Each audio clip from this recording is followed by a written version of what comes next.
সাংসারিক জীবনটাকে মধুর রাখার জন্য নবী সাল্লাল্লাহু আলাইহি ওয়াসাল্লামের সুন্নতগুলো পালন করতে হয়। স্ত্রীকে হাদিয়া দিবেন, তোহফা দিবেন, ভালোবাসবেন, এবং সে আপনাকে কষ্ট দিবে এটা ধরে নিন। সে আপনাকে সারা জীবন কষ্ট দিবে এটা আপনি মাথায় সেট করে নিবেন। ইনস্টল দিবেন, সফটওয়্যার ইনস্টল দেই না আমরা, প্লে স্টোর থেকে অ্যাপস ইনস্টল করেন না, আপনার লাইফে একটা অ্যাপস ইনস্টল করবেন যে স্ত্রী আপনাকে কষ্ট দিবে। তখন আপনার কাজ হচ্ছে মান সামাতা নাজা, যে ব্যক্তি চুপ থাকবে সে নাজাত পাবে। আর যদি আপনি চাপ দিতে চেষ্টা করেন তাহলে এই সম্পর্কটা ভেঙে যাবে। হাদিস বলে দেই, যেহেতু প্রসঙ্গটা এসে গেছে, যে ইবলিসের সিংহাসন হচ্ছে মহাসাগর। কোথায়? মহাসাগর। ইবলিস দিন শেষে ওর সব চামুন্ডাকে ডাকে, ডেকে বলে যে তোমরা আজকে কি করছো। একজন বলে যে আমি আজকে একজনকে মদ খাওয়াই দিছি, একজনকে আমি আজকে জেনা করাই দিছি, একজনকে আমি খুন করাই দিছি।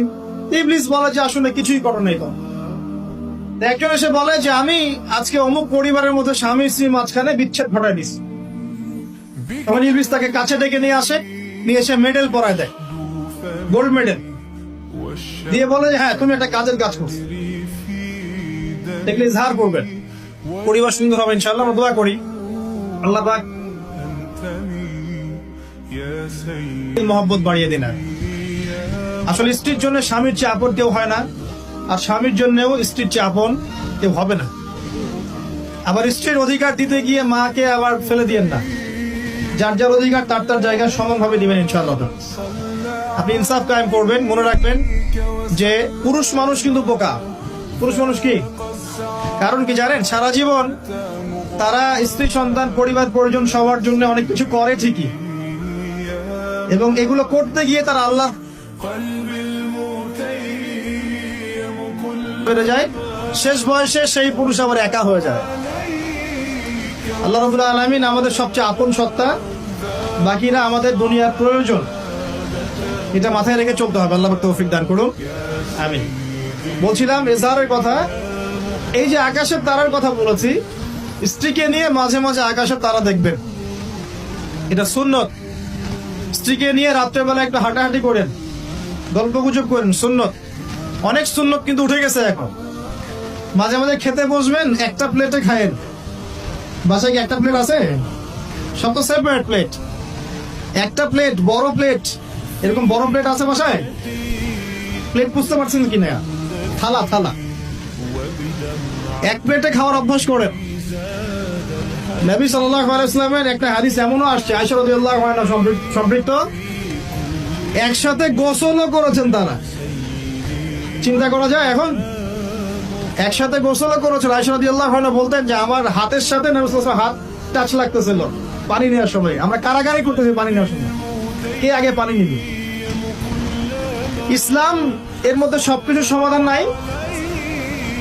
যদি আমরা সত্যি জানতাম যে ইসলাম কি জিনিস, আমরা কোশ্চিন গেলেও পশ্চিমাদের কাছে হাত পাততাম না। ইসলাম এমন একটা religion, complete code of life, যেখানে প্রতিটা বিষয়ের হেদায়েত আছে, এমনকি পরিবারের এই ছোট ছোট বিষয়গুলো।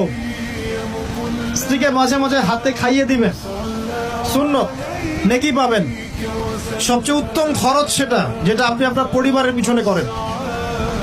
আকাশে মাঝে মাঝে তারা এবং চাঁদ দেখবেন স্ত্রীকে নিয়ে। এইখান থেকে কথা এদিকে এসেছে। কেন তারার সাথে তুলনা করছি জানেন?